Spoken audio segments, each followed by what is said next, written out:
Shalom Uvracha. This evening we study together Parashat Mishpahtim.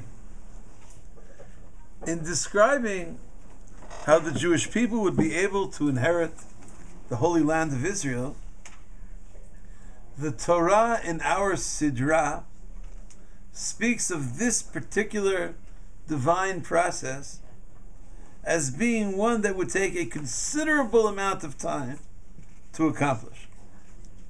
Surely, if God so desired, it could have been arranged for the Jews to be successful in the total acquisition of Israel immediately. But we read in Mishpahtim, chapter 23, verse 29, Lo agarashenu mipanecha b'shana echat.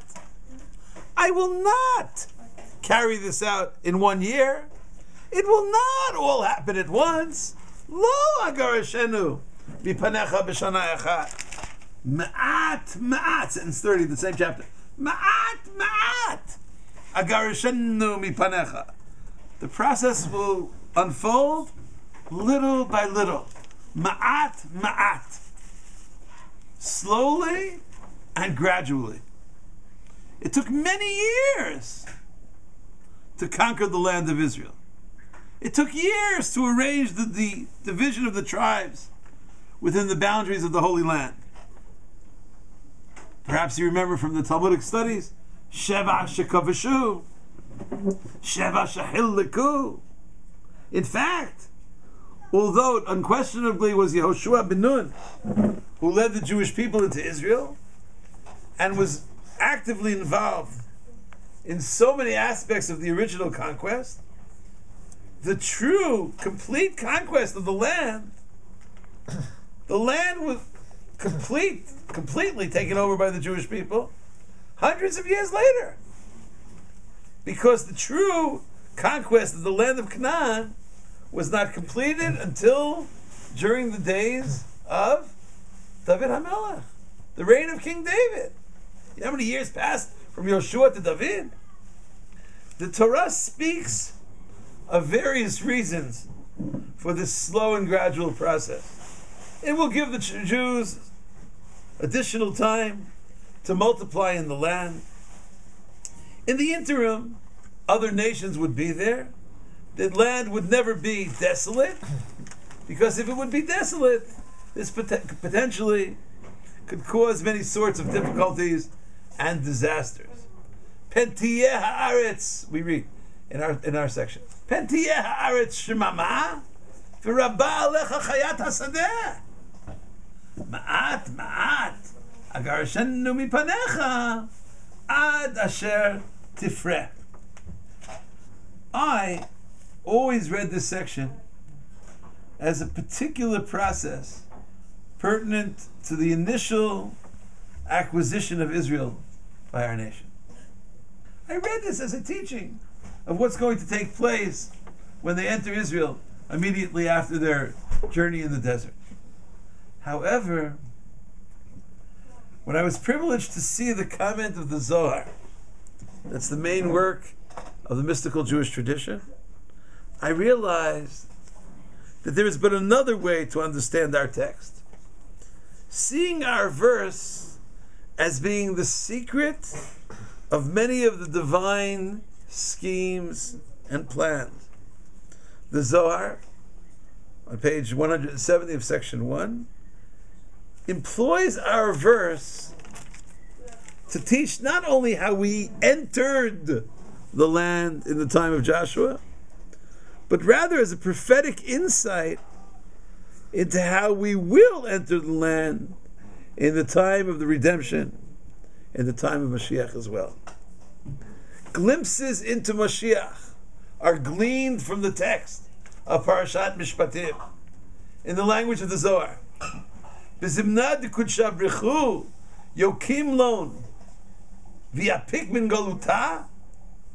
When Hashem will take the Jews out of the exile, Kedei yitpatach lo pitcha d'nehara dakik ze'er ulevatar pitcha acharina d'Ihu rav mineh.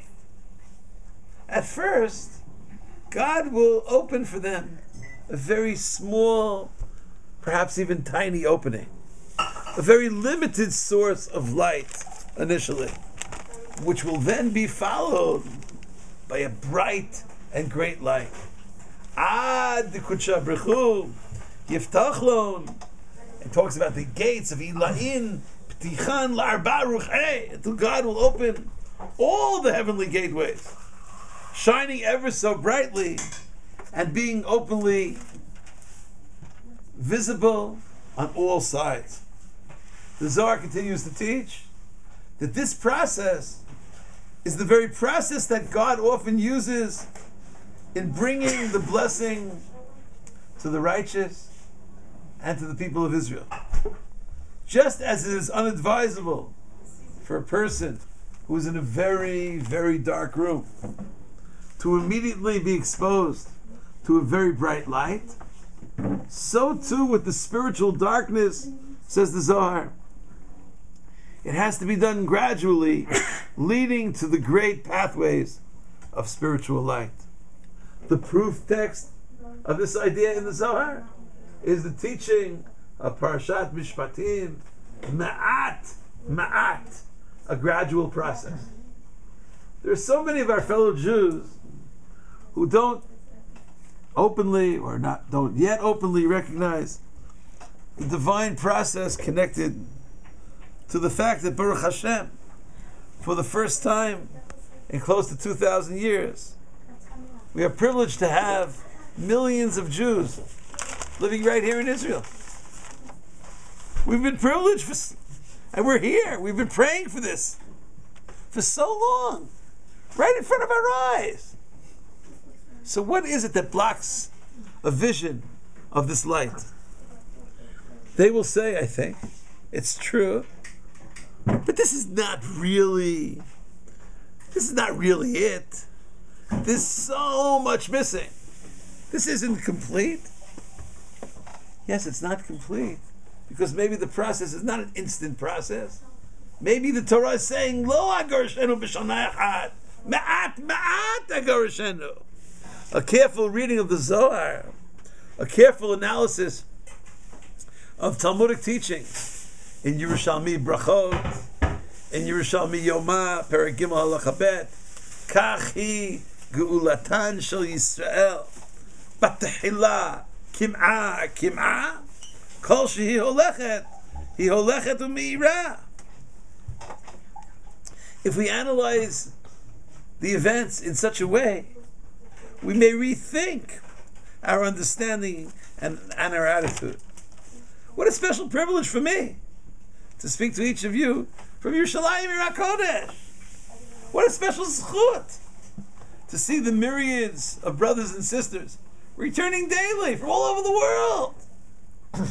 Do we see it? Do we see the light? It would be so easy to see, and everybody would agree, if the light was clearly shining ever so brightly.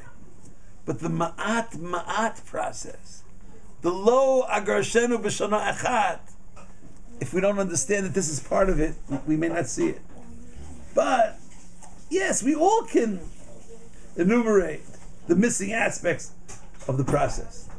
However, according to the Zohar, we are to remember that lo b'shana echad, that ma'at is the secret of redemption. An understanding of this very principle may also help us in trying to guide other people through personal difficulties in their lives. So many people are going through issues. So many people are struggling in relationships. So many people feel such great loneliness. So many people are battling diseases. So many people are unemployed. And they want instant solutions. They want to see the light immediately.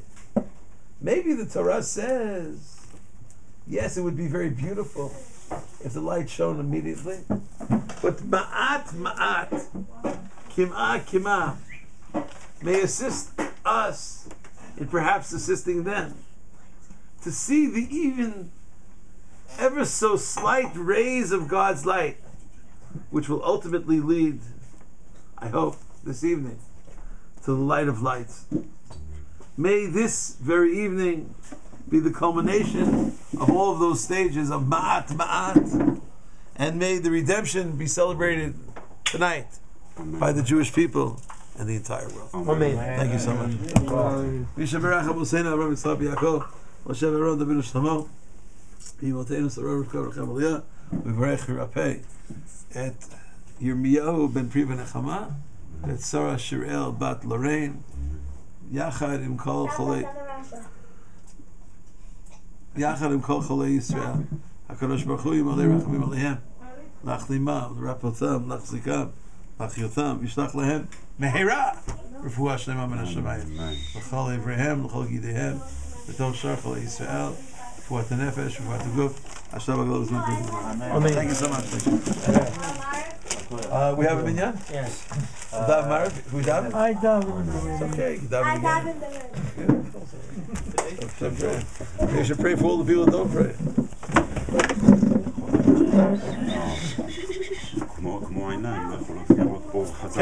No, that's the Zohar. It says that. The Zohar doesn't use ophthalmological. That's what he means. It says that in the Zohar. The Zohar says you can't take someone from a very dark place, put him in the very dark. Ophthalmologists claim that that's dangerous. It's a dangerous thing to do. It can blind the eye. So the same way you can physically blind the eye, you can spiritually blind the eye. About Ratzol Palel, so much.